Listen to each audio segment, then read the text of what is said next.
Now we have seen that bandish is a tool we have for presentation or performance.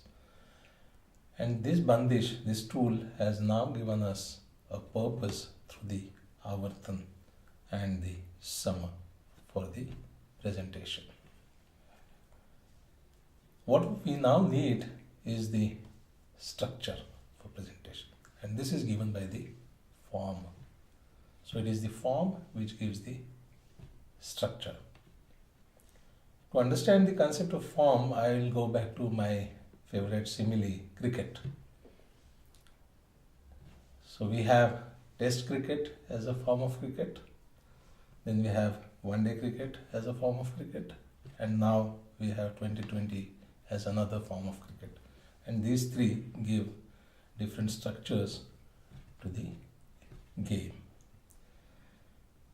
Another important thing is to understand that it is the form which evolves over time. So again, for example, Test cricket is becoming historical now. Then it evolved into the one-day game. The one-day game itself evolved from a 60-over format to a 50-over format. Now we have a 20-20 format. I wonder whether we will have a 10-10 format in coming years. So similarly, if we look at the historical evolution of the Raga and its presentation forms, the concept of Raga, as we've seen earlier, came into being around the 7th century. In the early part of its presentation, which was completely restricted to the temples, the form was the form of prabandha, which had 6 parts to it in its structure.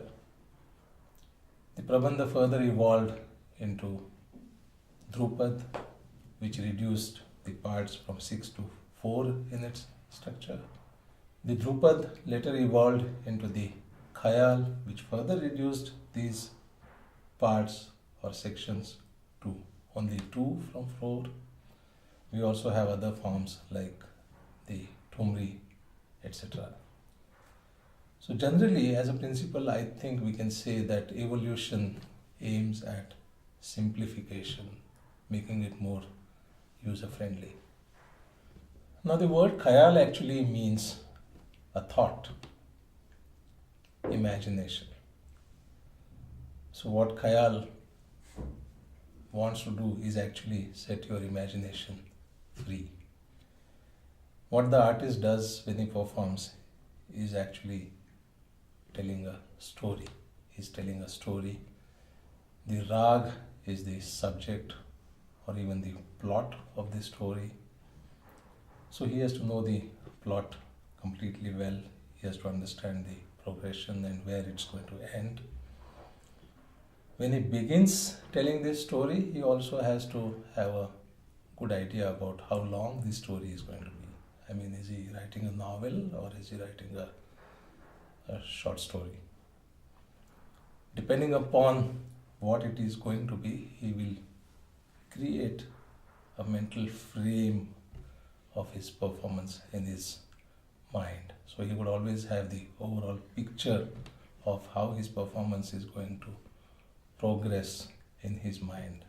And he'll start off with that and take it through, making the story as interesting as he can make on the way.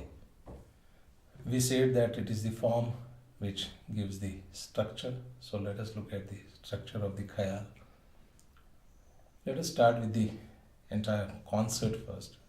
So the artist decides which rags he is going to present during a concert. He could be presenting depending upon the time he has. If it's a 2 hours concert, he could think about 4 rags. If it's a 1 hour concert, he could think about 2 rags. So he decides which is going to come after which. Within the presentation of one rag, the artist would begin with a very short alap, which is slow rendering of only the swara of the rag. This is going to be very short, just to indicate that this rag is coming up. So this we can call the Raga Darshak, or the indicative alap. The artist then begins the Vilambit Bandish. So he starts off a Bandish which is composed to a very slow Vilambit tempo. It could be set to any tal. Normal tals are Vilambit Ek Tal, or Vilambit Teen Tal, or Jumra, Tilwada, or even Rupak or Japtal. This Bandish would have its own two parts, the Sthai and the Antara.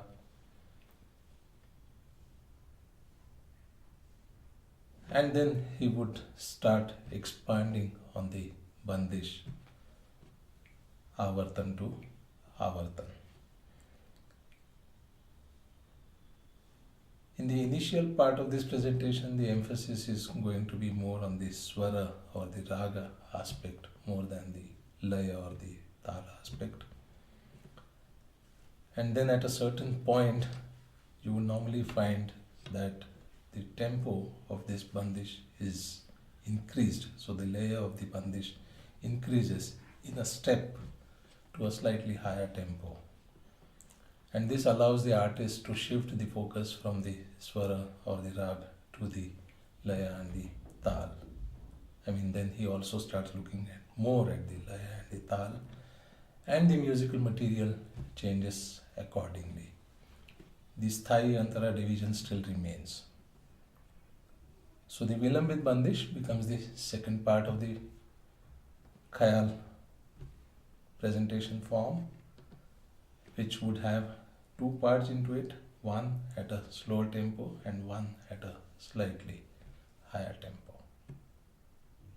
After he has developed and expanded the rag through the Vilambit Bandish to his satisfaction, he concludes the Vilambit Bandish and then starts another Bandish, which is normally set to Madhya or the Druta tempo.